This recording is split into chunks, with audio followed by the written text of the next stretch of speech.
Allah kimisə sevsə, ona hədiyyə vermək istəyir, Hüseyn məhəbbətini qəlbinə atar və onun ziyarətini sevməyə başlayar. Əslində, bu özü bir dənə Allahla ünsiyyətin vasitələrindən biri. Hərdən görürük ki, hərdən düşünürük, görürsən Allahla məvcud necədir?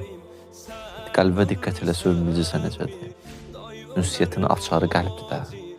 Bax gör, qəlbində Allah vəlisinə eşq var, məhəbbət var. Bil ki, Allah sənə ünsiyyət qurur artıq. Hərdən olur, bir görürsən, adam oturduğu yerdə bu an istəyir Kərbalada olsun. Bilmirsən, nə hisdir, hardan gəldi. Amma biz bunu bilirik ki, nəticə səbəbsiz deyil. Nəticə varsa, mütləq səbəb var. Qəlbində sevgi varsa, sevgini yaradan səbəb var. Bəzən insanın qəlbində Həzrət Zəhraya qarşı xüsusi məhəbbət yaranır, ya artır.